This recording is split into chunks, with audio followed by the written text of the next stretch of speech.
त्यो को सुरक्षित छ यो देशमा? न पत्रकार सुरक्षित छ, न राजनीति गर्छु भन्ने मान्छे आफै सुरक्षित छ। बालनजी आउने बित्तिकै धेरै इनोभेटिभ कामहरू गर्नुभयो, उहाँलाई ह्याट्स अफ भन्नै पर्छ, सलाम गर्नै पर्छ। इस्ट एसियामा अथवा पेसिफिकमा तपाईँले चाहिँ अमेरिका र चीन युद्धमा गयो भने यो विश्व ठुलो सङ्कटमा पर्छ। अर्थ तपाईँको चाहिँ ध्वस्त हुन्छ यो संसारको। आज मान्य र मन्त्री तपाईँको चाहिँ पदको के भन्ने त्यो रिस्पेक्ट कहाँ पुगेको छ? आज राजनीतिक दल र तपाईँको चाहिँ नेतृत्वको विश्वास कहाँ पुगेको छ? कुनै पनि देशमा र संसारको इतिहासमा संसदीय प्रणालीबाट भोटबाट तपाईँको राजा र तपाईँको चाहिँ हराएको पहिचान स्थापित भएको छैन। यदि राज संस्था फर्केन भने छिमेकी मुलुकहरूले उहाँहरूलाई पनि ठुलो क्षति छ। भारत नेपाललाई मात्र हैन, भारत र चीनलाई पनि ठुलो छ। जो ब्याक बेन्चर छ, जसले पढ्न सकेन, जो जेल बसेको छ, जो हत्यारा छ, जो बेरोजगार छ, फटा छ हैन, जसले राजनीतिलाई तपाईँको चाहिँ व्यापार बनाएको छ। तपाईँको स्थानीय निकायको निर्वाचन अमेरिकी सरकारबाट अनुदान लिएर गराएको 80 अरब। 2007 सालदेखि जुन व्यवस्थाको तपाईँको विकास राजनीतिक दलहरूले गरे त्यो काम लागेन। माओवादीहरूले तपाईँको ज्यानमारा राख्नुभयो, ज्यानमारा राख्नुभयो। अब त्यो ज्यानमारासँग प्रतिस्पर्धा गर्नलाई तपाईँले अरू राजनीतिक दलमा गुन्डा नबुगिकन भएन। साँचो अर्थमा तपाईँको यो देशमा राज संस्था चाहिन्छ। तपाईँको चाहिँ यो देशको चाहिँ साझा पहिचान हामीले चाहिँ फिर्ता गर्नुपर्छ भने चाहिँ यो नागरिकहरूले नै बुझ्नुपर्छ। यो नागरिकहरूले नै चाहिँ तपाईँको फिर्ता गर्नुपर्छ। आजको दिनमा नेपाली राजनीतिमा मेरो प्रतिस्पर्धा कोसँग भयो त भनेर भन्दाखेरि हिजो चाहिँ तस्कर गरेर बस्या मान्छे आज त मन्त्री भएछ, हिजो चप्पल लाएर आ मान्छे तपाईँको चाहिँ 10 तल्ला घर बनाइसकेछ। दर्शकवृन्द नमस्कार, चुरो कुरोमा तपाईँलाई हार्दिक स्वागत छ। हामी आजको चुरो कुरोको यो अङ्कमा एउटा विशेष कुराकानीका साथ उपस्थित भएका छौँ। नेपालको राजनीतिक अवस्था हेर्ने हो भने व्यक्ति स्वतन्त्र भर्सेस दल अथवा व्यवस्थाको छाँटकाँट देखिन थालेको छ। के साँच्चीकै काठमाडौँमा बालेन र धरानमा हर्क साम्पाङले जितेपछि र अहिले सङ्घीय चुनावमा स्वतन्त्रहरू दलको विकल्पमा 165 स्थानमै उत्रिन खोजेपछि अब दल र व्यवस्थाको विकल्पमा व्यक्तिहरू देखिन थालेका हुन्। यो शुभ सङ्केत हो अथवा यो अशुभ सङ्केत हो? यसले के सन्देश दिन्छ? यो व्यवस्था, यो प्रणाली, यो नेतृत्व, यो परिवर्तनको विरुद्ध नै, यसको खिलाफमा अझ अगाडि बढेर भन्ने हो भने संविधानै च्यात्नुपर्छ भनेर अभियान चलाउँदै आउनुभएका राष्ट्रिय शक्ति नेपालका युवा नेता, जो युवा फाँट हेर्नुहुन्छ, उहाँ पूर्व मन्त्री पनि हुनुहुन्छ, विराज विष्ट आजको चुरो कुरोमा हुनुहुन्छ। उहाँसँग हामी यावत विषयमा कुराकानी गर्नेछौँ। उहाँहरू यो व्यवस्था, यो पात्र, यो प्रवृत्ति, यो परिवर्तनको विकल्पमा अर्को व्यवस्था खडा गर्न चाहनुहुन्छ र उहाँहरूलाई यो स्वतन्त्रको जुन किसिमको घुइम चलेको छ त्यसले सघाउ पुर्याउँछ अथवा त्यो उहाँहरूका लागि बाधक बन्छ या साधक बनेर काँधमा काँध मिलाएर उहाँहरू व्यवस्था परिवर्तनका लागि सँगै जान सक्नुहुन्छ। स्वतन्त्र बालेन, हर्क र रविहरूलाई उहाँहरूको के छ सन्देश, यो विषयमा जान्ने प्रयास गर्नेछौँ। र सँगसँगै नेपालको जियो पोलिटिक्स, जहाँ पश्चिमा राष्ट्र चीन र भारतको बिचको यो त्रिपक्षीय द्वन्द्व पनि काहीँ कतै देखिन्छ, यो विषयलाई पनि हामी छुने प्रयास गर्नेछौँ। यसका निमित्त म पूर्व मन्त्री एवं राष्ट्रिय शक्ति नेपालका युवा फाँटका नेता विराज विष्टलाई स्वागत गर्छु। यहाँलाई चुरो कुरोमा हार्दिक स्वागत छ। धन्यवाद उमेशजी। तपाईँहरू त यो जुन व्यवस्था छ, जुन संविधान छ, जुन परिवर्तन छ, यसको खिलाफमा यो नै परिवर्तन गर्नुपर्छ, संविधान च्यात्नुपर्छ, यो व्यवस्था जनतालाई स्वीकार्य छैन, यो विदेशीले लादिएको व्यवस्था हो भनेर निरन्तर यसको विरुद्धमा हुनुहुन्छ। अहिले तपाईँहरूलाई नै बल पुग्छ या पुग्दैन, यो व्यवस्था अथवा यी दलका जो प्रतिनिधि बन्न खोज्छन् तिनीहरूको विकल्पमा स्वतन्त्रहरू आउने क्रम स्थानीय निर्वाचनपछि वात्तै बढ्यो। बालेन र हर्कहरू आए र सङ्घीय चुनावमा पनि यस्तै सिनारियो देखिन थालेको छ। यो जुन सिनारियो देखिएको छ यसलाई चाहिँ तपाईँ र तपाईँको राष्ट्रिय शक्ति नेपाल अथवा तपाईँहरू जस्तै अभियान चलाउनेहरूले कसरी लिनुभएको छ? यो शुभ हो, अशुभ हो अथवा के हो? मैले यहाँबाट सुरु गरेँ। धन्यवाद। अब अरू अभियानहरूले त के भन्दैछन् त्यो मलाई थाहा हुने कुरा भएन, तर एक हिसाबले राष्ट्रिय शक्ति नेपालले हामीले चाहिँ यो अहिलेको अवस्था व्यवस्थाको विषयमा चाहिँ एक कदम अगाडि चाहिँ विश्लेषण गरेर यो व्यक्तिको विषयमा होइन, यो व्यवस्था हो भनेर भनिरहेका छौँ हैन। नेपाली नागरिक, नेपाली जनताले चाहिँ होइन व्यक्तिले गरे पो हुन्छ कि व्यक्तिलाई दिएर हुन्छ कि भनेर व्यक्ति कोसिस गर्न खोज्दै हुनुहुन्छ उहाँहरू हैन। यो व्यक्तिको विषयमा होइन, यो व्यक्तिले गरेर हुँदैन, यो व्यवस्था नै फाल्नुपर्छ हैन। हामीसँग यो नेपालमा चाहिँ यत्रो ठुलो चाहिँ पिलो आइसक्यो, एउटा बिज्ने गाँड आइसक्यो, यसलाई चाहिँ चिरेरै फाल्नुपर्छ भनिरहेका छौँ हामी चाहिँ हैन। यद्यपि नेपाली नागरिकहरूले चाहिँ होइन व्यक्तिले गरे हुन्छ कि हैन, राम्रो राम्रो मान्छे पठाएर चाहिँ हुन्छ कि भनेर त्यो कोसिस गर्न खोज्दै हुनुहुन्छ। र यो अध्यायमा साँच्चै भन्ने हो भने तपाईको 2007 सालदेखि नेपाली काङ्ग्रेस हैन, माओवादी, एमाले, सैद्धान्तिक विचार फरक फरक भएका पार्टीहरू हैन लाई उहाँहरूले 2/3 जिताएर यो 70 वर्षको चाहिँ दौरानमा अहिले आएर तपाईको स्वतन्त्रतिर चाहिँ जाँदैछन् नेपाली जनता। भन्नुको अर्थ के भनेर भन्दाखेरि उहाँहरूले किसिम किसिमका सैद्धान्तिक विचार बोकेका हुँदासम्म सिद्धान्तले काम गरेन, सिद्धान्त जे भनेका हुन् ती लागू गरेन, अब चाहिँ व्यक्तिलाई नै चाहिँ जिताउन पर्छ भनेर चाहिँ एउटा पूर्णता उहाँहरूले चाहिँ किसिम किसिमका चाहिँ कुराहरू कोसिस गर्दै आज यहाँसम्म आइपुग्नु भएको छ। हामीले चाहिँ के भनिरहेका छौँ भनेर भन्दाखेरि 2007 सालदेखि जुन व्यवस्थाको तपाईको विकास राजनीतिक दलहरूले गरे त्यो काम लागेन। त्यस कारणले गर्दाखेरि तपाईको यो व्यवस्था नै झिकेर फाल्नुपर्छ भनिरहेका छौँ हामीले चाहिँ। नेपाली जनताले चाहिँ होइन एकचोटि चाहिँ हामीले बालन जस्तो मान्छेलाई जिताउनु पर्छ, हर्का साम्पाङ जस्तो चाहिँ तपाईको चाहिँ मान्छेलाई जिताउनु पर्छ। उहाँहरूले केही आधारभूत यो व्यवस्थामा चाहिँ फरक गरेर नेपाली जनतालाई न्याय, विकास हैन एउटा राजनीतिमा चाहिँ तपाईको चाहिँ एउटा बाटो देखाउन सक्नुहुन्छ कि भनेर कोसिस गर्नुभएको छ। यद्यपि यही कुरा चाहिँ म व्यक्ति भएर चाहिँ हिजो तपाईको राज्यमा बस्दाखेरि, मान्य हुँदाखेरि, मन्त्री हुँदाखेरि यो भोगिसकेको हुनाले हैन व्यक्तिले यो कुरा गर्न सक्दैन। व्यवस्था हाम्रो यति जटिल भएर गयो हैन, यति काँडाहरू चाहिँ तपाईको चाहिँ उम्रिन थाले, त्यो काँडाहरू एउटा एउटा गरेर झिक्ने भन्दा चाहिँ यो व्यवस्था नै चाहिँ झिकेर चाहिँ फाल्नु, अपरेसनै गर्नु चाहिँ ठिक। अब मैले भनिहालेँ पिलो बोकेर चाहिँ तपाईको चाहिँ बाटोमा हिँड्दा कस्तो हुन्छ हैन। त्यसो भए बालेन र हर्कहरूको उपस्थिति विराज विष्ट अथवा राष्ट्रिय शक्ति नेपालका लागि उत्साहप्रद होइन? होइन, यो हाम्रो लागि उत्साह यस मानेमा हो कि नभोगिकन तपाईले कसरी भन्ने, हामीले त भनिरहेका छौँ हैन, अनुमानको आधारमा भनिरहेका छौँ, विश्लेषण गरिरहेका छौँ, तपाईको इतिहासमा भएका विभिन्न उदाहरणहरू लिएर यस्तो हुन्छ है भनेर हामीले भनिरहेका छौँ हैन। तर कतिपयलाई कस्तो हुन्छ त भनेर भन्दाखेरि नभोगिकन नदेखिकन हुँदैन। त्यसकारणले भोग्नु पर्यो यो कुरा पनि हैन। मैले बालनजी अथवा हर्क साम्पाङजीलाई अथवा अन्य हाम्रो चाहिँ हमालजी जो स्वतन्त्रमा जितेर आउनु भएको छ, उहाँहरू साँच्चै भन्ने हो भने हिजोका चाहिँ तपाईको चाहिँ नेताहरूभन्दा धेरै इनोभेटिभ हैन। बालनजी आउने बित्तिकै धेरै इनोभेटिभ कामहरू गर्नुभयो, उहाँलाई ह्याट्स अफ भन्नै पर्छ, सलाम गर्नै पर्छ हैन। नेपाली जनताले चाहिँ उहाँहरूलाई चाहिँ छानेर पठाएकै हो। तर तपाईको चाहिँ व्यवस्था नै तपाईको ठिक नभएपछि एउटा मान्छेले मात्रै त्यहाँ परिवर्तन गर्नलाई गाह्रो हुन्छ। तर व्यवस्था बाधक भनेर भन्न मिल्ला र जस्तो नि मैले यो व्यवस्थाको मात्रै कुरा गरेन, जुनसुकै व्यवस्था पनि आफैमा खराब होइन। व्यवस्थालाई चलाउने पात्रहरूका कारण चाहिँ व्यवस्था बदनाम हुन्छ। जस्तो चीनमा जनवादी गणतन्त्र स्वीकार्यकै छ, ठीक।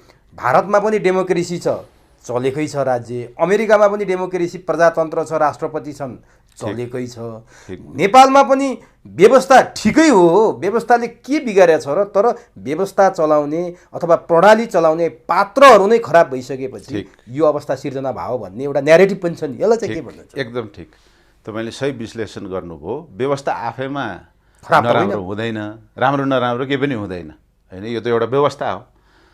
तर व्यवस्था चलाउने त व्यक्ति हो हैन। त त्यो तपाईँको कालखण्डमा मैले भनिहालेँ नि 2007 सालदेखि अहिलेसम्म आएर जुन जुन व्यक्तिहरू यी व्यवस्थाहरूमा बस्नुभयो त्यो व्यवस्था चलाउन नजान्ने मान्छेहरूले चाहिँ यो व्यवस्था चलाएपछि चाहिँ तपाईँको झन्झन जटिल हुँदै गयो हैन। अथवा तपाईँको एउटा सामान्य तपाईँको चाहिँ साइकोलोजिकल कुरा मैले तपाईँलाई चाहिँ एक झापड हाने तपाईँले मलाई फिर्ता गर्नुहुन्छ होला अथवा चुप लाएर बस्नुहुन्छ, त्यसको पछाडि केही साइकोलोजिकल फ्याक्टरहरू त हुन्छ नि। मैले तपाईँलाई झापड हानेपछि समाजशास्त्रमा पनि राजनीतिशास्त्रमा पनि राजनीति विज्ञानमा पनि तपाईँले एउटा कुरा गर्नुभयो भने त्यसको असर त काहीँ न काहीँ त हुन्छ हैन। त 2007 साल पछाडि जो व्यक्तिहरू तपाईँको यो व्यवस्था चलाउनुहुन्छ भनेर आउनुभयो अथवा यो व्यवस्थालाई विकास गर्न आउनुभयो हैन, उहाँहरूले गरेको कार्यले चाहिँ यहाँ नकारात्मक तपाईँको चाहिँ विभाजन हुँदै गयो, यति जटिल बनाउँदै गयो। जस्तै उदाहरणको निम्ति तपाईँको माओवादीहरूले तपाईँको ज्यानमारा राख्नुभयो, ज्यानमारा राख्नुभयो।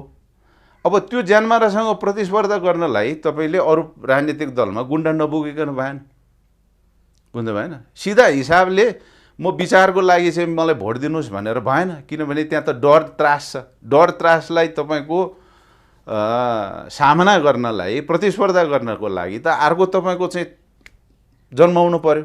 त्यस कारणले गर्दाखेरि तपाईँको चाहिँ एमालेमा युथ फोर्स जन्मियो, काङ्ग्रेसमा तपाईँको चाहिँ तरुण दल जन्मियो, राप्रपामा के मोर्चा भन्ने जन्मियो हैन।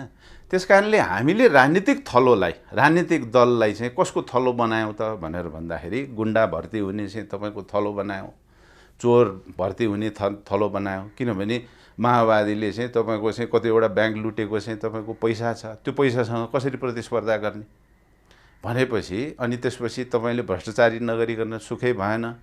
तपाईँको 19 वर्ष तपाईँको चाहिँ देशमा स्थानीय निकायको निर्वाचन भएन, जिल्लामा एलडिओसँग कुरा मिलाएर तपाईँको पैसा खाने चाहिँ तपाईँको प्रवृत्ति बसेर गयो। हुँदा आजको दिनमा आउँदाखेरि भ्रष्टाचार गर्न ठिक छ हैन, र भ्रष्टाचार गर्दाखेरि केही फरक पर्दैन भन्ने किसिमको मनस्थिति र संस्कार तपाईँको चाहिँ स्थापित भएर गयो हैन।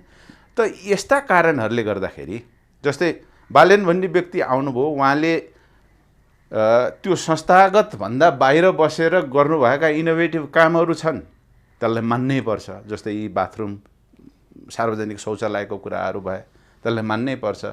तर जुन कुराहरू संस्थागत भएर जटिल भएका छन् नि, जस्तै फोहोर व्यवस्थापनकै कुराहरू हो, बाटो बनाउने कुराहरू हो, जसमा तपाईँको चाहिँ हिजोका पालदेखि चाहिँ तपाईँको चाहिँ यो टेन्डरिङ सिस्टम बसेर गएको छ हैन। तपाईँको चाहिँ फोहोरमा राजनीति तपाईँको चाहिँ स्थापित भएर गएको छ। त्यो गाह्रो छ बालेनलाई होइन भने यो जटिल छ क्या, यो व्यवस्थाको कारणले भएको, यो व्यवस्थाको कारणले भएको हो नि, व्यवस्थै हो। अनि त तपाईँको फोहोरमा तपाईँको राजनीति हेर्नुहोस् न, त्यहाँ राजनीति यसरी भएको छ।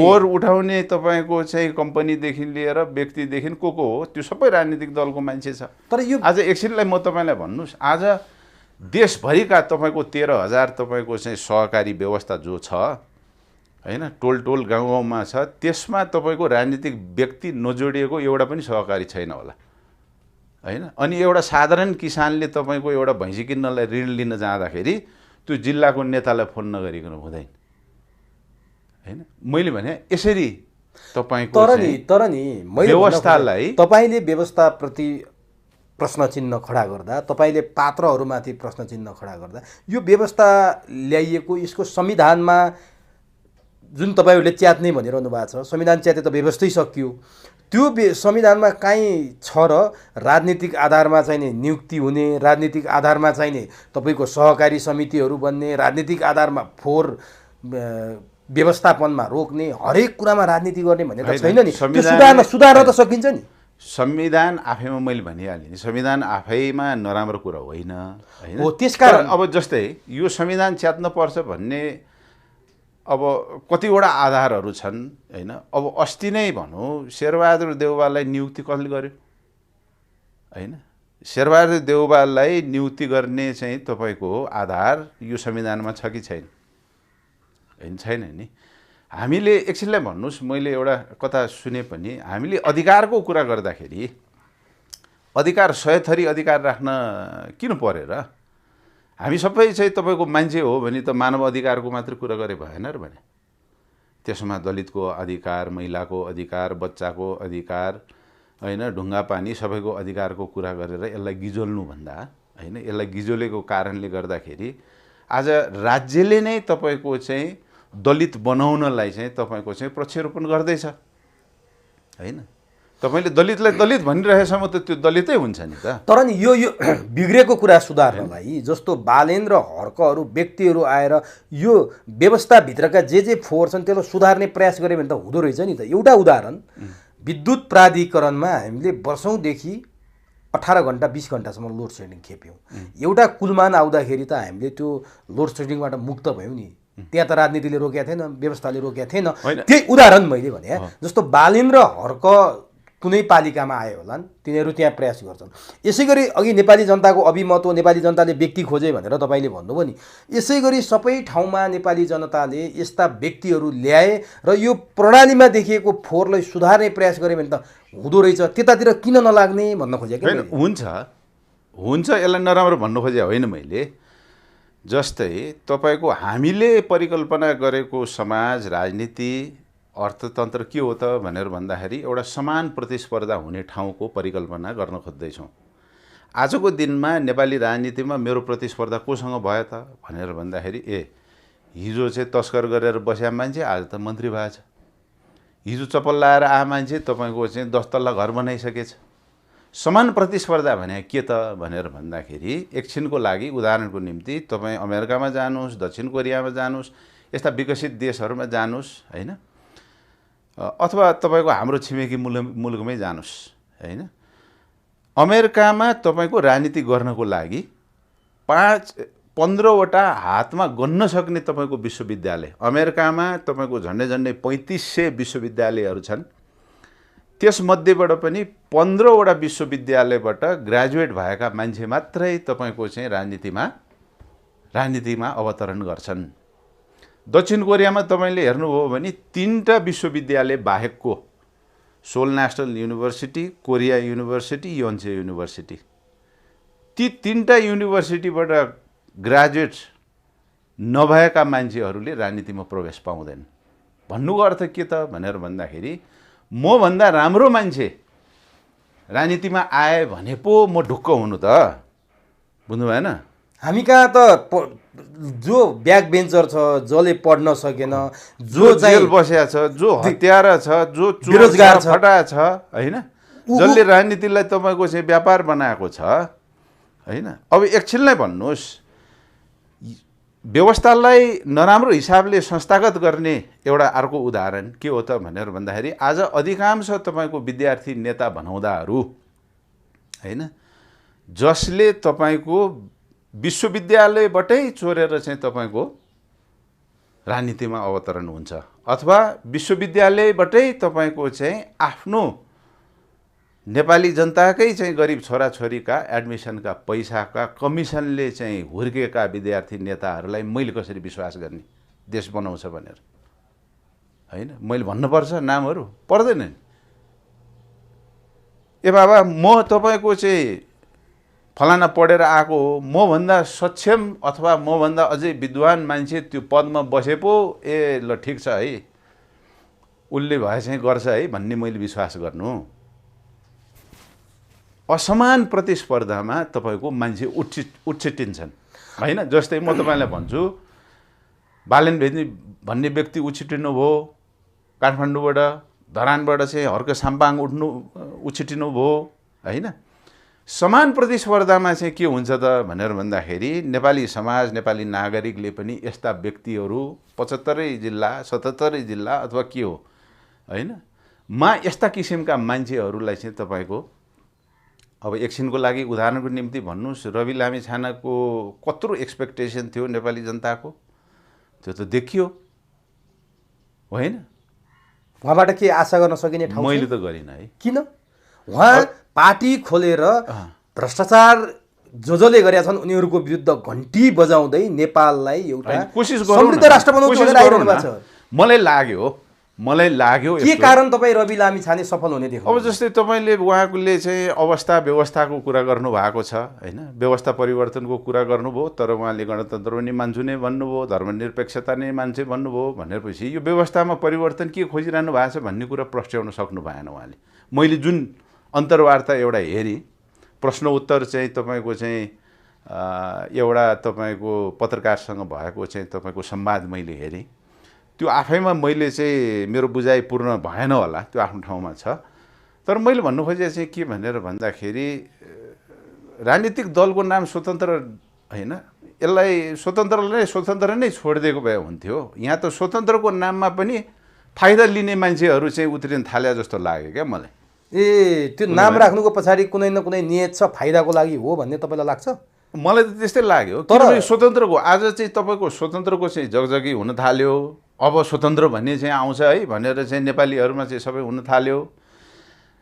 राम्रो तपाईँको प्रस्तुति, राम्रो चाहिँ तपाईँको योजना भिजन लिएर आएर मान्छेको मन जित्ने भन्दा पनि त्यो नामबाट चाहिँ होइन, विमबाट चाहिँ तपाईँको जित्ने मान्छेहरू तपाईँको अब आउँदाखेरि त्यसले चाहिँ फाइदा लिने मात्रै चाहिँ मान्छेहरू हुन्छन् कि जस्तो लाग्यो क्या। अब म तपाईँसँग झन् महत्त्वपूर्ण र मुख्य प्रश्न के सोध्ने ध्येयले म तपाईँसँग अन्तर्वार्ता गर्न समय मागेको थिएँ भने, तपाईँ एउटा युवा इनर्जेटिक युथ, तपाईँसँग सम्भावना धेरै छ, तपाईँ कोरियामा पढेर आउनुभयो, तपाईँ जापान पनि पढ्नुभयो, यी सम्पूर्ण ठाउँको अध्ययन गरेर आएको तपाईँ राजनीति जति अगाडि बढाउनु भएको छ त्यो पढाइमा त्योभन्दा तपाईँको धेरै माथि छ र तपाईँको त्यो विद्वताबाट नेपाली जनताले आशा पनि गरेका होलान्, छन् पनि।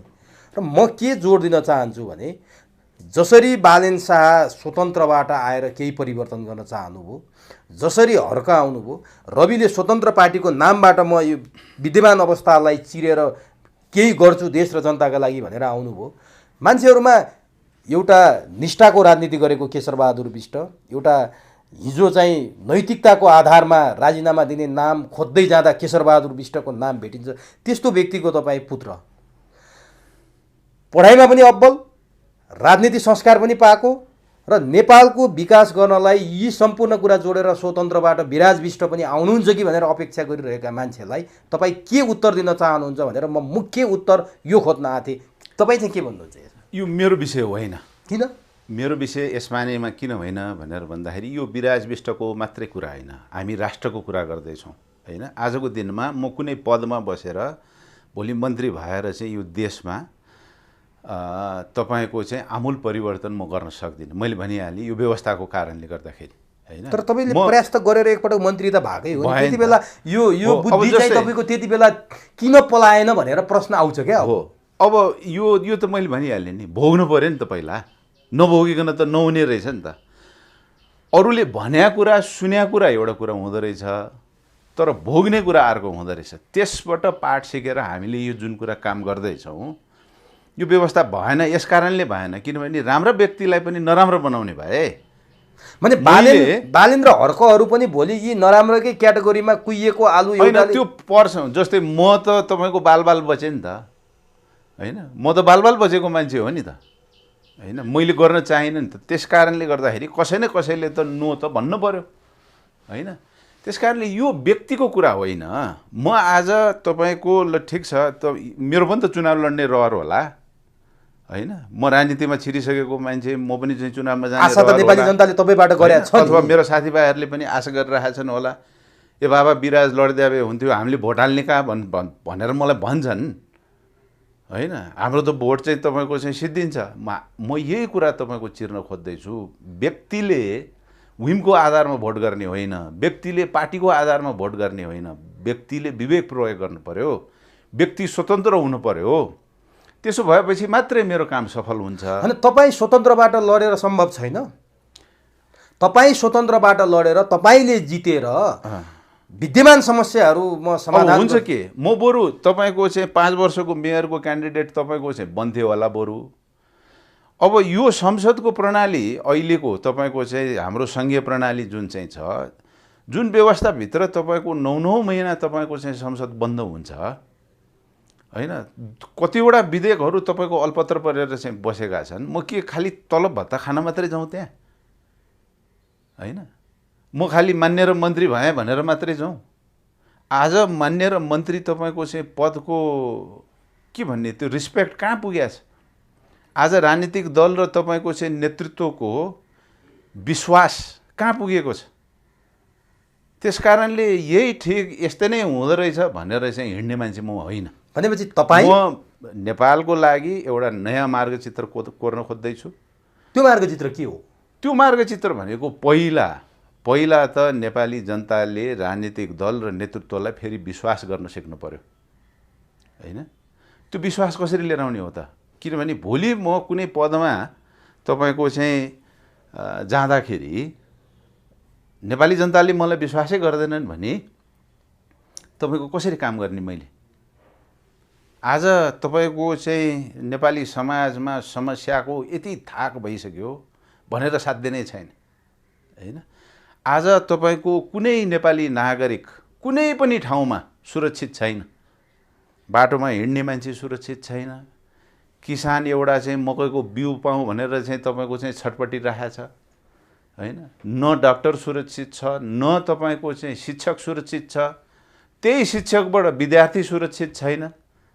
विराटनगरको लेटाङको घटना हेर्नुहोस् त तपाईँको है। शिक्षकबाट एउटा विद्यार्थी सुरक्षित भएन। त्यो शिक्षकलाई सुरक्षित पुलिस थाना पुर्याउन गएका चाहिँ तपाईँको चाहिँ सुरक्षाकर्मीको एउटा भर्खरै जागिर खाएको एउटा महिला पुलिसलाई त्यो भिडले मारिदियो तपाईँको होइन? त्यो को सुरक्षित छ यो देशमा?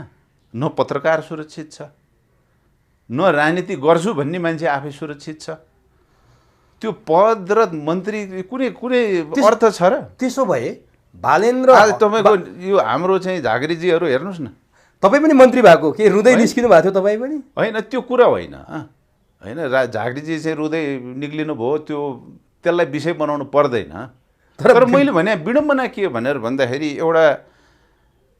एउटा नेपाली नागरिकले त्यो सम्बन्धित पदमा बसेर तपाईँको सुरक्षित भएर काम पनि गर्न पाउँदैन क्या। बुझ्नु भएन? उहाँको रुवाई ठिक थियो होइन? त्यो ठिक बेठिकको कुरा नगर्नुहोस् न। त्यो व्यक्तिगत कुरा हो। कसैलाई रुन मन लाग्यो होला, कसैलाई हाँस्नु मन लागेको कुरा होला होइन? त्यो आफ्नो कुरा हो, त्यो भावनाको कुरा हो होइन? त्यसमा हामीले त्यसलाई चाहिँ तपाईँको इस्यु बनाउनु पर्दैन। तर मैले मन्त्रीको पदै सुरक्षित छैन। मैले भन्नु खोजे तपाईँको झाँक्रीजी चाहिँ एकदम काम गर्छु भनेर आएको हो होइन, मलाई मतलब भएको कुरो होइन। तर मैले भने कुनै पनि नेपाली नागरिक जो पदमा बसेर चाहिँ काम गर्न चाहन्छ आज कहाँ को सुरक्षित छ? न व्यापारी सुरक्षित छ, न तपाईँको नागरिक उड्डयनमा चाहिँ बसेका तपाईँको चाहिँ एउटा साधारण तपाईँको डाइरेक्टरको हालत हेर्नुहोस् त, मन्त्रीको बोली हेर्नुहोस् त होइन? मैले भन्नु खोजे के भनेर भन्दाखेरि देश आजको दिनमा भूगोल हाम्रो जे छ त्यो आज नेपाल आर्मी भन्ने तत्त्वले सुरक्षित राख्न सकेको छ। न हाम्रो भूगोल, न व्यक्ति सुरक्षित छ, न हाम्रो भूगोल सुरक्षित छ। यस्तो देश हुन्छ भन्नुहोस् न। त्यस कारणले गर्दाखेरि हामीले गर्न खोजेको कुरा चाहिँ के त भनेर भन्दाखेरि पहिला विश्वास स्थापित गर्न पर्यो। त्यो कसरी हुन्छ त? होइन त्यो त मैले भनिहालेँ नि। म त एक हिसाबले मैले भनिहालेँ। म चुनावमा जाँदाखेरि तपाईँको चाहिँ 1000 जना मान्छेलाई झुट बोलेर हिँड्नुपर्छ। चुनावी प्रक्रियाबाट, अहिलेको चुनावी प्रक्रियाबाट मान्छेको विश्वास जित्न सकिँदैन। त्यसो भए म तपाईँलाई जान्न खोजेँ तपाईँबाट, जस्तो अहिले सङ्घीय लोकतान्त्रिक गणतन्त्र छ, धर्मनिरपेक्षता सहितको व्यवस्था हो, कागजमा छ, व्यवहारमा कति लागू भएको छ त्यो छुट्टै कुरो छ। यो व्यवस्थाले गर्दा तपाईँले अहिले भनेका असन्तुष्टिहरू केही पनि सम्बोधन हुन सकेनन्, कसै पनि सुरक्षित हुन सकेन, कोही पनि सुरक्षित, मन्त्रीको पद समेत सुरक्षित छैन। यहाँ मान्छे व्यक्तिको कुरा छोड्नु न। तपाईँ 10+2 पास गरेको एउटा विद्यार्थी आज यो देशमा बसेर पढ्छु, म यहाँ केही गरी खान्छु भन्ने मान्छे सुरक्षित छ? विद्यार्थी कोही त यहाँ बस्दैन, सबै तपाईँको चाहिँ बाहिर जान्छु भनिरहेको छ। अनि यसको विकल्पमा तपाईँहरू चाहिँ के कसरी ल्याएर सबैलाई सुरक्षित हुने वातावरण गर्न चाहनुहुन्छ? तपाईँको प्रक्रिया छ होइन? म एकछिनलाई मैले पटक यो भन्ने गर्छु, म महात्मा गान्धी होइन होइन? म धोती खोलेर चाहिँ तपाईँको नाङ्गे भएर हिँड्न सक्दिनँ। त्यस कारणले म एउटा प्रोसेसमा गइरहेको छु, प्रक्रियामा गइरहेको छु। विश्वास जित्ने कसरी भनेर, बुझ्नु भएन? मान्छेको कस्तो हुँदो रहेछ भनेर भन्दाखेरि मान्छे नाङ्गे भएपछि त उसको खल्ती हुँदैन नि। खल्तीमा लुकाउने कुरो के पनि हुँदैन नि मान्छे नाङ्गे भएपछि। त्यस कारणले गर्दाखेरि मान्छेलाई महात्मा गान्धी विश्वास गर्न सजिलो भयो मसँग केही पनि छैन है। एउटा हाम्रो देशमा चाहिँ उखान छ नि तपाईँको चाहिँ, अब यो मैले व्यक्तिगत तपाईँको साम्प्रदायिक अथवा चाहिँ के अरे केही प्रदेश विशेष कुरा गर्न खोज्या होइन, तर खालि एउटा तर्कको रूपमा चाहिँ प्रस्तुत गर्न खोजेको। जुम्लाको पहिला होइन कोर्टमा धेरै खल्ती हुन्थ्यो अरे क्या जुम्लाको चाहिँ मान्छेहरूको। अनि एउटा पाकेटबाट एउटा कुरा, अर्को पाकेटबाट एउटा कुरा, किसिम किसिमको कुरा, किनभने लुकाउने कुरा धेरै भयो नि त, बुझ्नु भएन। त्यस कारणले म पनि स्वार्थ नभएको मान्छे होइन। मेरा पनि केही स्वार्थहरू छन्, मेरो परिवारको स्वार्थ छ, मेरो बालबच्चाको स्वार्थ छ, मलाई चाहिँ पैसा कमाउने स्वार्थ छ होला होइन, के होला, अनेक स्वार्थहरू छन् मेरो। त्यस कारणले गर्दाखेरि होइन म मेरै स्वार्थ अनुकूलको बाँच्ने हो भने होइन मैले चाहिँ प्रक्रियामा जानुपर्छ। म महात्मा गान्धी हुन सक्दिनँ। त्यो प्रक्रिया भनेको चाहिँ के हो त भनेर भन्दाखेरि पहिलो चरणमा तपाईँको विश्वासको वातावरण जित्ने, एउटा विश्वास जित्ने हो। त्यो भने के त भनेर भन्दाखेरि उमेशजीसँग म एउटा कुरा गर्छु होइन, गर्ने बेलामा तपाईँको अर्कै कुरा भइरहेको हुन्छ। त्यस कारणले हामी चुनावी प्रक्रियामा नगइकन हामीले नागरिकलाई के भनिरहेका छौँ त भनेर भन्दाखेरि ए दाजुभाइ दिदीबहिनी हो, देश सङ्कटमा पर्यो, देश आज असुरक्षित छ होइन, एउटा नागरिक भएको नाताले तपाईँ हामी मिलेर चाहिँ केही काम यो देशको लागि गर्न सक्छौँ कि सक्दैनौँ? हामीले भने त्यति मात्रै हो। त्यो भने के हो त भनेर भन्दाखेरि नेपाल आज असुरक्षित रहिरहँदाखेरि नेपालको पहिलो जग नै तपाईँको चाहिँ सुरक्षा हो। त्यो सुरक्षासँग गाँसिएका केही आधारभूत कुराहरू छन् जसलाई हामीले नकार्न मिल्दैन। हामीले तपाईँको हाम्रो उद्देश्य तपाईँको चाहिँ राष्ट्र संस्था फर्काउने, सनातन पहिचान फर्काउने र यो संहिता खारेज गर्ने भनेको चाहिँ यो सुरक्षाको जग खडा गर्नको लागि हो, बुझ्नु भएन। यो सुरक्षाको जग हामी स्टेप बाई स्टेप गरौँ न, यति त गरौँ पहिला देशको लागि, अनि त्यसपछि अर्को खुड्किलोसँगै चढौँला नि, बुझ्नु भएन। अब अहिले नै म तपाईँलाई चाहिँ म अमेरिका बनाइदिन्छु, सिङ्गापुर बनाइदिन्छु, एमसिसी ल्याएपछि रातारात तपाईँको चाहिँ अब हाम्रो चाहिँ जमिनबाट सुन फल्छ होइन। अब नेपालमा तपाईँको एकछिनलाई भन्नुहोस्, काठमाडौँमा तपाईँको 30औं वर्ष भयो मेलम्ची नआएको, यो बहसको विषय कहिले पनि भएन। 40औं वर्ष भयो हाम्रो बाटोघाटो नबनेका, यो बहसका विषय केही पनि भएन। यहाँ कस्तो उत्पाती मान्छेहरू आए होइन, भाषण यत्रा यत्रा ठुल्ठुला। अहिले पनि नेपाली नागरिकहरूले मलाई भन्छन् क्या, ओहो कस्तो मिठो भाषण गर्ने मान्छे छ, कति मिठो बोल्ने मान्छे छ। हामी यसैमा फसिरहेका छौँ होइन। त्यसो भए तपाईँले भनेको जस्तो सुरक्षा त भयो, पहिला नेपालीहरू सुरक्षित हुनु पर्यो। त्यसको लागि तपाईँले यो विद्यमान व्यवस्थामा सम्भव देख्नु भएको छैन। यसको विकल्पमा व्यवस्था चाहिँ के ल्याउने र त्यहाँ के हुन्छ, कसरी आउँछ त्यो व्यवस्था?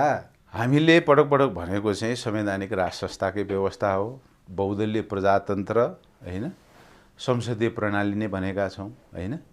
त्यस कारणले गर्दाखेरि अहिले भएको यो गणतन्त्रलाई फाल्नु पर्यो। एउटा सुरक्षाको जग अथवा सुरक्षा दिन सक्ने संस्था, एउटा गैर सैद्धान्तिक, गैर तपाईँको जातीय, गैर धार्मिक एउटा चाहिँ न्युट्रल संस्था लिएर आउनु पर्यो। त्यसो भएपछि मात्रै न्याय माग्न जाने मान्छेले चाहिँ न्याय पाउँछ, होइन भने पार्टी बोकेर गएपछि यहाँ अर्कै कुरा हुने रहेछ। तर यही कुरा नि, यही कुरा संविधान सभाको चुनावले राष्ट्र संस्था फाल्यो, गणतन्त्र स्थापना गर्यो। तपाईँहरू जस्तै तपाईँ पनि कुनै दिन त्यही पार्टीमा आबद्ध हुनुहुन्थ्यो। त्यही पार्टीले चुनाव लडेर 2/3 मत ल्याएर हामी राष्ट्र संस्था स्थापना गर्छौँ भनेर राष्ट्रिय प्रजातन्त्र पार्टी राजेन्द्र लिङ्गदेन यही मिसनका साथ स्थानीय चुनावमा पनि भाग लिनुभयो। उहाँहरूले उत्साहप्रद भोट आयो हाम्रो भनेर भन्नुभयो। सङ्घमा र प्रदेशमा त हामी देखाउँछौँ अझै भनेर भन्नुभयो। उहाँहरू चुनाव लडेर संसदभित्रैबाट यो संविधान संशोधन गरेर राष्ट्र संस्था ल्याउन खोजिरहनु भएको छ। तपाईँहरू चाहिँ यो कुरा किन मान्नुहुन्न? चुनाव लड्नुहोस्, 2/3 ल्याउनुहोस्, राष्ट्र संस्था ल्याउनुहोस्। तपाईँले भनेको जस्तो एउटा न्युट्रल संस्था पनि आउँछ, हिन्दू राष्ट्र पनि, यो बाटोबाट जाऊ न त। संविधानमा त त्यो संविधानमा त छ नि यी सबै कुराहरू। अब यो कुरा हामीले पटक पटक तपाईँको चाहिँ मैले त सञ्चार माध्यमबाट पनि लेखबाट पनि पटक पटक तपाईँको चाहिँ प्रस्ट्याउने प्रयास मैले धेरै गरेको छु। यो प्रश्न पनि सोधिदिनु भयो, धन्यवाद पनि। म कुनै पार्टी र व्यक्ति विशेषको विषयमा कुरा गर्न चाहन्न, तर यद्यपि तपाईँको चाहिँ त्यति बेला 63 सालमा राष्ट्र संस्थालाई तपाईँको ड्यू प्रोसेस नदिकन होइन, अथवा चाहिँ एउटा प्रोसेसबाट चाहिँ तपाईँको चाहिँ नलगिकन गैर राजनीतिक ढङ्गले तपाईँको चाहिँ निकालिनु त्यो गलत थियो होइन। त्यो अवस्थामा डर त्रासको अवस्था सँगै नै चाहिँ तपाईँको देशमा चाहिँ लहर आएको अवस्था, लहरका पछाडि दौडेका चाहिँ तपाईँको नागरिकहरूको अवस्था को बेलामा तपाईँको राप्रपा नेपालले राज संस्थाको एजेन्डा उठाउनु भनेको त्यसलाई मान्नै पर्छ, त्यसलाई चाहिँ धन्यवाद भन्नै पर्छ, कमलजीलाई पनि धन्यवादै भन्नुपर्छ। उहाँले कालान्तरमा त्यो एजेन्डालाई धोका दिनुभयो, त्यो आफ्नो ठाउँमा छ। तर राप्रपा नेपाल हुँदादेखि नै हामीले चाहिँ त्यहाँ यो लड्दै आएको विषय के हो त भनेर भन्दाखेरि कुनै पनि देशमा र संसारको इतिहासमा संसदीय प्रणालीबाट भोटबाट तपाईँको राजा र तपाईँको चाहिँ हराएको पहिचान स्थापित भएको छैन। किनभने पार्टी आफैमा तपाईँको चाहिँ एउटा पाटो मात्रै हो, एउटा टुक्रा मात्रै हो, समग्र होइन। यहाँ त काङ्ग्रेस पनि छ, एमाले पनि छ, सबै नागरिकहरू त पार्टीबाट बाहिरै बसेका छ भनेपछि एउटा पार्टीले त्यो विषयलाई आफ्नो पेवा बनाउनु हुन्न। त्यस कारणले गर्दाखेरि पनि हामीले त्यति बेला तपाईँको सरकारमा जानु हुँदैन होइन, तपाईँको चाहिँ हामीले सडकमा चाहिँ तपाईँको चाहिँ आउनुपर्छ भनेर पटक पटक यो विषय तपाईँको उठाउँदै आएको। तर आजको दिनमा पनि राप्रपाले तपाईँको कमलजीकै चाहिँ एजेन्डा बोकिरहनु भएको छ। तर कमल थापा आफूले त छोडिसक्नुभयो फेरि होइन, त्यो आफ्नो ठाउँमा छ। त 2/3 लिएर आउँछु, मलाई पहिला भोट देऊ, मलाई पहिला मान्य बनाऊ, मलाई पहिला मन्त्री बनाऊ, अनि तिम्रो चाहिँ राजा र चाहिँ धर्म फर्काइदिन्छु भन्ने तर्क यो वायात हो होइन। साँचो अर्थमा तपाईँको यो देशमा राज संस्था चाहिन्छ, तपाईँको चाहिँ यो देशको चाहिँ साझा पहिचान हामीले चाहिँ फिर्ता गर्नुपर्छ भने चाहिँ यो नागरिकहरूले नै बुझ्नुपर्छ, यो नागरिकहरूले नै चाहिँ तपाईँको फिर्ता गर्नुपर्छ, एउटा शान्तिपूर्ण आन्दोलनबाट फिर्ता गर्नुपर्छ। यो अर्को संसदबाट मलाई भोट देऊ अनि म तिम्रो चाहिँ ल्याइदिन्छु भन्ने कुरा चाहिँ यो गलत कुरा हो, भ्रमपूर्ण कुरा हो, यो सम्भव छैन। यो झुटोमाथि झुट थप्ने कुरा हो। त्यस कारणले यो झुटोमाथि झुट थप्ने विषयमा त हामी छँदै छैनौँ। त्यसैले राप्रपा झुटोमाथि झुटो थप्दैछ, राजेन्द्र लिङ्गदेन झुटोमाथि झुटो थप्दैछन्, किनभने यही एजेन्डा उठाछन्। हो, अब व्यक्तिको नाम किन लिनुहुन्छ र तपाईँ? तर मैले भने पार्टीको नाम त लिउँ न, त्यो कुरा चाहिँ त्यही हो होइन। त्यस कारणले गर्दाखेरि बरु अरू राम्रो एजेन्डा लिएर आउनुहोस्। मैले त के भन्छु भनेर भन्दाखेरि त्यति बेला हामीले त्यो यो एजेन्डा बोक्ने काम बोक्यौँ हामीले होइन। तर साँचो अर्थमा तपाईँको चाहिँ राप्रपाले अथवा चाहिँ हामीले राजा र चाहिँ तपाईँको चाहिँ हाम्रो साझा पहिचान फर्काउने विषयमा चाहिँ काम गर्नु पर्दाखेरि चाहिँ पार्टीबाट बाहिर बसेर पनि गर्नु पर्थ्यो जस्तो लाग्छ है मलाई चाहिँ होइन। अब जुन काम अहिले हामीले चाहिँ गरिरहेका छौँ, जुन एजेन्डा तपाईँहरू निरन्तर बोकिरहनु भएको छ, तर एउटा फेरि कुरा त्यो दोहोरिहाल्छ। केही मान्छेहरूलाई अथवा नेपालका धेरै मान्छेहरूलाई आशा के छ भने उनीहरूलाई राज संस्था गणतन्त्र भन्नेतिर अलिक खास मतलब पनि छैन। तर स्वतन्त्र रूपमा बालेन र हर्कहरू आए, अब रवि पनि चुनावमा आउँदैछन्, यिनीहरूले चुनाव जितेर आएपछि विद्यमान अवस्थामै जहाँनिर गलत छ, जहाँनिर कमजोरी छ, यिनीहरू आएपछि सचिन्छ भन्ने एक खालको न्यारेटिभ बनाएको छ। तपाईँ यो मान्न तयार हुनुहुन्न? यही व्यवस्थामा, यही गणतन्त्रमा अघि मैले भनेका पात्रहरूले चुनाव जित्ने र आउने सङ्घीय चुनावमा पनि यस्तै पात्रहरू थपिँदै जाने, दलका नेता र तिनका विकल्पमा स्वतन्त्रहरू आएर यसले परिवर्तन ल्याउला र अघि तपाईँले भनेको जस्तो जनता सुरक्षित होला न, हर ठाउँमा सुरक्षाको प्रत्याभूत होला भन्नेमा तपाईँलाई विश्वास छैन?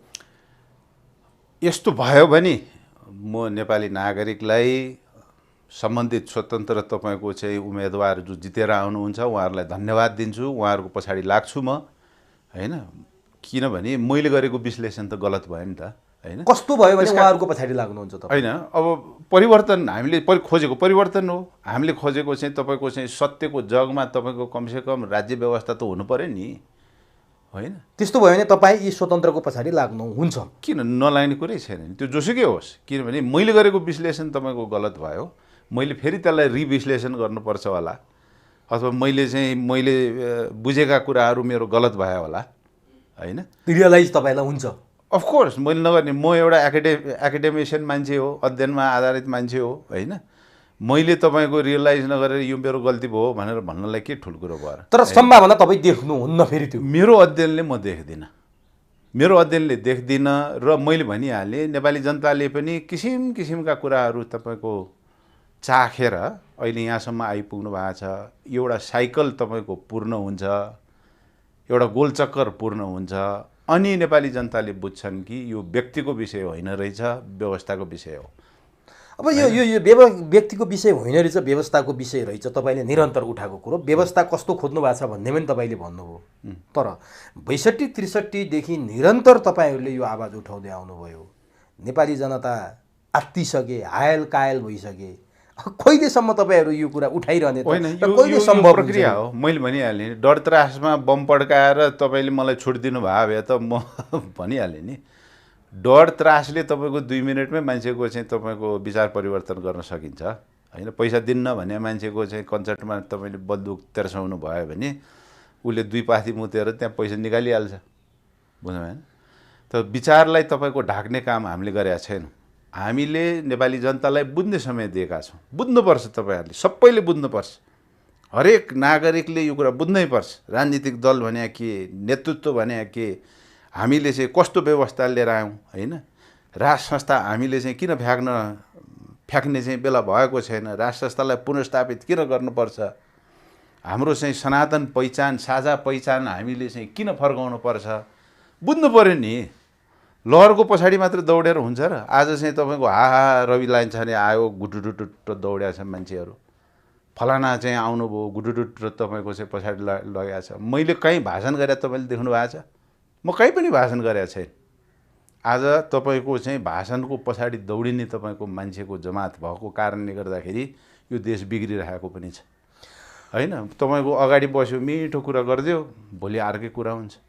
अनि त्यो एकछिन मिठो कुरा गरिदिएको बापतमा तपाईँको नेपाली जनता विश्वास गर्न तयार भइरहेको छ। अब तपाईँले प्रश्न पारिसक्नुभयो, यसकारण यसरी मात्रै परिवर्तन सम्भव छ भनेर भनिसक्नुभयो। तपाईँ जस्तै कुराहरू गर्ने धेरै हुनुहुन्छ। हामी चर्चा पनि सुन्छौँ, राष्ट्रिय शक्ति र एकीकृत शक्ति एक हुँदैछन् भन्ने पनि बाहिर सञ्चार माध्यममा पनि आए। तपाईँहरू एउटै मञ्चमा पनि देखिनुभयो। आन्दोलन बाहेक अर्को विकल्प तपाईँले देख्नु भएको छैन। चुनावलाई तपाईँले त्यो स्वीकार्य छैन, चुनावबाट परिवर्तन हुन्छ भन्ने। के यस्ता शक्तिहरू एक ठाउँमा आएर परिवर्तनका लागि एकजुट भएर परिवर्तन गर्ने सम्भावना छ र तपाईँहरू त्यतातिर लाग्नु भएको छ या के छ? छन् एकदम हामी त्यसमा लागेका छौँ।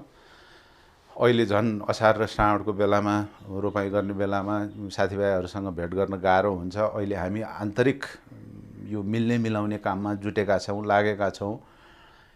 एकीकृत शक्ति जस्तो अरू होइन, धनले चाहिँ तपाईँको चाहिँ 20-30वटै चाहिँ अरू सङ्घ संस्थाहरू जसले चाहिँ यो देशको संविधान भएन, यसलाई च्यात्नुपर्छ भन्ने विश्वास बोकेका साथीभाइहरू हामी सबै एक ठाउँमा आउँदैछौँ। तर तपाईँहरूलाई पदले हुनै दिन्न अरे क्या? सबैलाई त्यही एउटा अध्यक्ष चाहिन्छ अरे।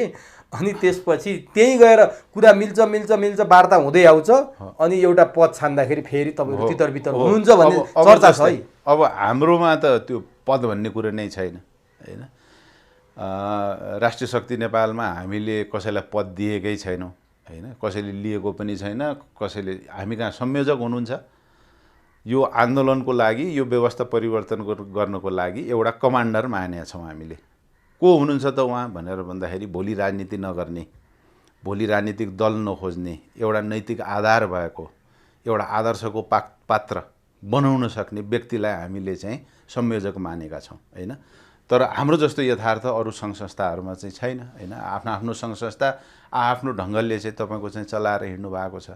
त्यस कारणले यो संविधान च्यात्नको लागि अथवा यो व्यवस्था परिवर्तन गर्नको लागि जो साथीहरू जहाँ हुनुहुन्छ तपाईँको चाहिँ आफ्नो आफ्नो ढङ्गले चाहिँ आफ्नो आफ्नै संस्थामा अध्यक्ष भएर उपाध्यक्ष भएर के हुनुहुन्छ, उहाँ त्यही भइरहनु भएको राम्रो हो होइन। हामीले कसैको अध्यक्ष तर मोर्चा बनाएर एक ठाउँमा आउनु चाहिँ हामीले गर्न खोजेको चाहिँ के भनेर भन्दा सहकारी गरौँ, कार्यगत एकता गरौँ होइन। र यो मिसनको लागि चाहिँ तपाईँको सबै एक ठाउँमा आउने प्रक्रिया चाहिँ अब धमाधम बढेको छ। अब तपाईँले यो धमाधम प्रक्रिया बढेको भन्नुभयो, यो शुभ सङ्केत नै हो यो परिवर्तनका लागि। पूर्व राजा ज्ञानेन्द्र यति बेला बैङ्ककमा हुनुहुन्छ। यहाँ अनेक थरीका हल्ला चल्न थालेका छन्। राज संस्था फर्किँदैछ, भारत र चीनले राज संस्था फर्काउँदैछन्। म अलिकति जियो पोलिटिक्समा केन्द्रित भएर कुरा गर्दैछु। यही बेला नेपालमा गृह मन्त्रालयले, गृहमन्त्रीले मन्त्री परिषदमा राजालाई राष्ट्रपति सरह मर्यादा क्रममा राख्ने प्रस्ताव लैजानुभयो। त्यसको माधव प्रचण्डहरूले खुलेर विरोध गरेपछि त्यो रोकियो। यहाँ केही न केही पाक्दैछ। तपाईँहरू पनि त्यसको एउटा शक्ति हो। काहीँ न काहीँ तपाईँहरू पनि त्यहाँ जोडिनुहुन्छ। राज संस्था फर्काउन भारत र चीन सहमत भइसके। नेपालमा त्यसैको समाचार थाहा पाएपछि छटपटिएका प्रचण्ड र माधवले आपत्ति जनाए भन्ने हल्ला पनि सुनिन थालेको छ। तपाईँलाई के सूचना छ, के थाहा पाउनु भएको छ कि साँच्चै बैङ्ककमा राजा ज्ञानेन्द्रको बसाई र नेपालमा मन्त्री परिषदले त्यो मर्यादा क्रमका लागि मन्त्री परिषदमा लैजानु, गृहमन्त्रीले प्रचण्ड माधवले विरोध गर्नु, चीन र भारत चाहिँ अमेरिकासँग चिडिनु, उनीहरूलाई अमेरिका रोक्न खोज्नु, यो के भइरहेछ यसलाई प्रश्न हुने गरी भनिदिनुहोस् त। उमेशजीलाई एउटा म पनि फेरि भनौँ, म कसले के गर्यो भन्ने विषयमा म केन्द्रित हुँदिनँ। मैले गर्ने विश्लेषण भनेको चाहिँ तपाईँको यो देशको आवश्यकता के हो भन्ने आधारमा गर्छु। आवश्यकता त हामीले कुरा गऱ्यौँ है, तर सिनारीहरू के देखियो सङ्केत त्यो आवश्यकता अनुसार हाम्रो छिमेकी मुलुकहरूको पनि आजको दिनको यथार्थ र आवश्यकता के हो हैन, त्यसमा आधारित तपाईँको चाहिँ विश्लेषण गर्ने हो। त्यसमा पनि थप तपाईँको अर्को विश्लेषण मैले के गर्ने हो त भनेर भन्दाखेरि आज विश्वमा भइरहेको अन्तर्राष्ट्रिय राजनीति, तपाईँको चाहिँ युद्ध, ठुल्ठुला चाहिँ राष्ट्रहरूको बिचमाको चाहिँ युद्ध र त्यसले पैदा गरेको चाहिँ तपाईँको आवश्यकता, अन्तर्राष्ट्रिय आवश्यकता के हो भन्ने आधारमै गर्ने हो हैन। त्यसरी हेर्दाखेरि समग्रमा तपाईँको चाहिँ अमेरिकाले तपाईँको चाहिँ चीनलाई चाहिँ सबैभन्दा ठुलो शत्रु मानेको छ हैन। चीनले हामीसँग भोलि प्रतिस्पर्धा गर्छ, यसलाई अहिले नै चाहिँ तपाईँको ठेगानमा नल्याए अथवा यसलाई अहिले नै तत्काल चाहिँ नगेर्यो भने तपाईँको चाहिँ हामी चाहिँ अगाडि बढ्न सक्दैनौँ। कुनै न कुनै दिन चाहिँ तपाईँको चाहिँ चीन हामीभन्दा अगाडि सर्छ, अगाडि बढ्छ भन्ने तपाईँको चाहिँ विश्लेषणबाट नै चाहिँ तपाईँको अहिले नेपालमा भइरहेको चाहिँ सारा एमसिसी, एसएसपी के हो यो भइरहेछ हैन। तपाईँको तनातुन भइरहेछ, कुन कसको दलाल भइरहेछन्, को कतातिर दौडिरहेछन् हैन। अहिलेको तपाईँको चाहिँ प्रेजेन्ट गभर्मेन्ट शेरबहादुरजीको चाहिँ तपाईँको गठबन्धनको गभर्मेन्टले अस्ति म यतिसम्म भनिदिन्छु, तपाईँको स्थानीय निकायको निर्वाचन अमेरिकी सरकारबाट अनुदान लिएर गराएको 80 अरब। अब यो एसपीसीमा तपाईँको सिग्नेचर नहुने बित्तिकै अब आउने दिनको परिणाम के हुन्छ भन्न सकिँदैन। तर रोक्यो त मन्त्री परिषदले त पत्रै पठाइसक्यो। गर्छ, त्यो त आफ्नो देखाउने कुरा आफ्नो ठाउँमा छ। तर मैले भन्न खोजेको के भने विश्वका ठुलो राष्ट्रहरू युद्धमा होमिसकेपछि त्यसले के गर्छ त भनेर भन्दाखेरि युद्ध हुने भएपछि तपाईँको चाहिँ पेट्रोल डिजेल जति चाहिँ तपाईँ सबै उसको देशमा थुपार्न थाल्छ। हामीले दुईटा संसारकै सबैभन्दा ठुलो राष्ट्रको कुरा गर्दैछौँ, यी दुईटा।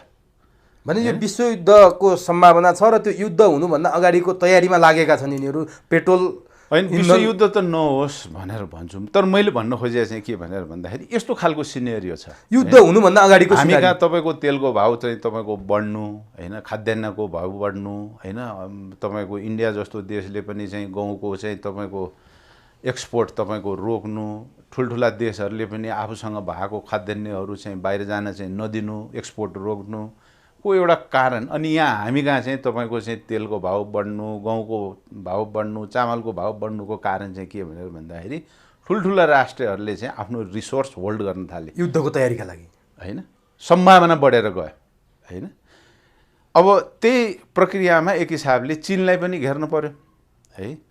अब उसले चाहिँ तपाईँको तपाईँको चाहिँ नेपाल खोजेर आयो, ल्यान्ड खोजेर आयो। किन भनेर भन्दाखेरि अहिले तत्काल तपाईँको चाहिँ इस्ट एसियामा अथवा पेसिफिकमा तपाईँले चाहिँ अमेरिका र चीन युद्धमा गयो भने यो विश्व ठुलो सङ्कटमा पर्छ।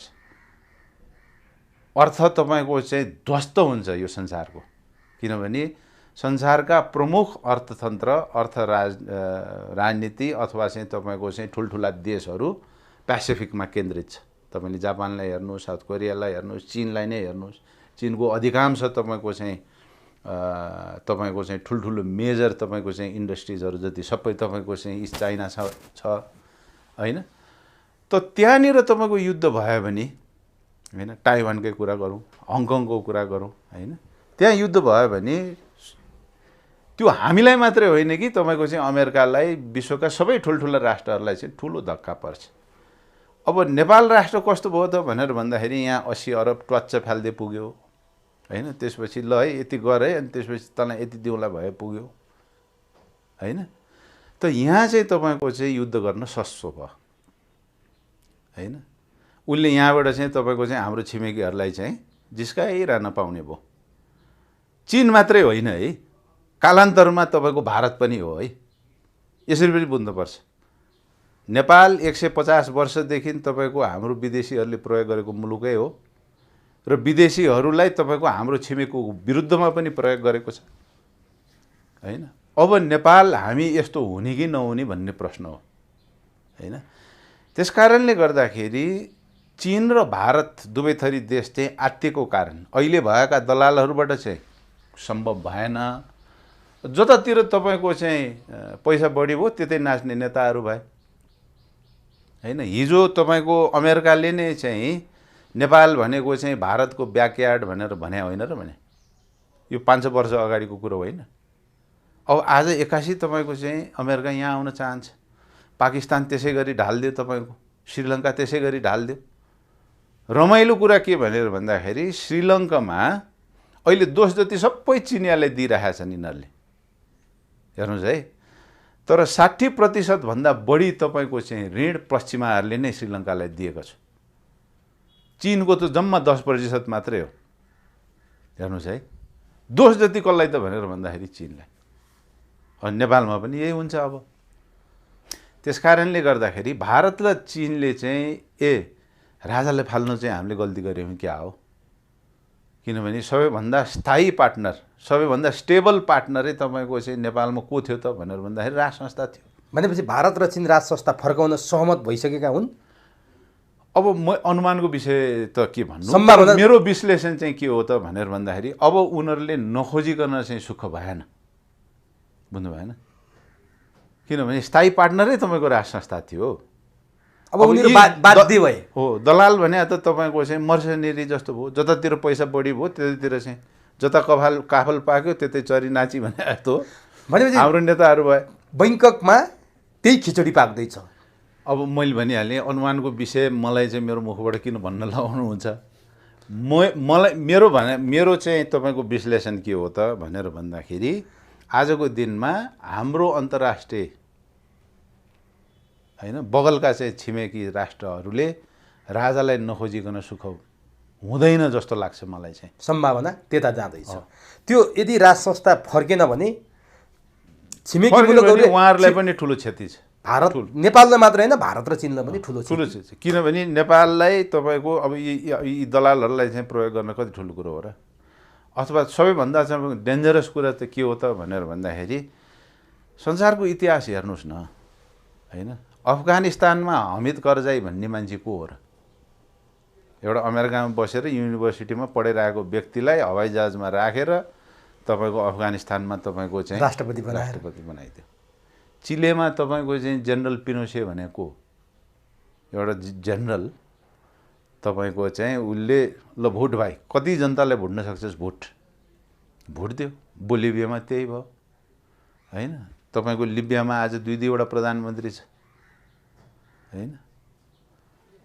सिरियाको हालत त्यो छ, यमन त्यस्तै छ। भनेपछि राज संस्था फर्केन भने नेपालले मात्रै क्षति बिहोर्ने होइन, चीन र भारतले पनि बिहोर्नुपर्छ भन्ने कुरा चाहिँ एक्का राख्नुपर्छ। त्यसकारण अब त्यसको कारण आधारहरू पनि छन्। किनभने भोलि त अमेरिकाले भनेको कुरा भारतले मानेन भने पनि भारतलाई पनि त गाह्रो छ नि त। किन त भारत पनि हामी जस्तै झन्डै हामी जस्तै देश हो, हामी सानो देश हौँ। तर भारत त दुईचोटि चाहिँ तपाईँको चाहिँ धर्मको आधारमा तपाईँको चाहिँ टुक्रिएको देश हो नि हैन। अब त्यहाँ पनि तपाईँको जात जातिहरू थुप्रो छन्। स्थायी राजनीति, बलियो राजनीतिलाई तपाईँको चिरा पार्न प्रयोग हुने राजनीति भनेको एथनिसिटी नै हो, जातित्व नै हो, धर्म नै हो। त धर्मको आधारमा भारत चाहिँ तपाईँको दुईचोटि टुक्रा भइसक्यो। अब उहाँहरूलाई पनि फेरि जातित्वको आधारमा चाहिँ टुक्रिनलाई त रहर त छैन होला। त्यसकारण बेलैमा सद्बुद्धि फर्काउनु नै सबैको कल्याण छ। यही हो तपाईँको कन्क्लुजनमा? यही हो। त्यसकारणले गर्दाखेरि यो देशको यथार्थ हो राज संस्था भनेको कुरा हैन। हाम्रो साझा पहिचान, सनातन पहिचान यो देशको यथार्थ हो। हामीले हाम्रो साझा कुराहरू बचाएर राखेनौँ भने आउने दिन गम्भीर छन्। गम्भीर। हस्, समय दिनुभयो, अत्यन्त महत्त्वपूर्ण विषयमा जानकारी गराइदिनु भयो, यसका लागि तपाईँलाई हार्दिक धन्यवाद। धन्यवाद उमेशजी। चुरो टिभी मार्फतबाट मेरो केही कुराहरू राख्ने मौका दिनुभयो, त्यसको लागि सम्पूर्ण चुरो टिभी र नेपाली समाजलाई हार्दिक मेरो धन्यवाद। हस् हस्।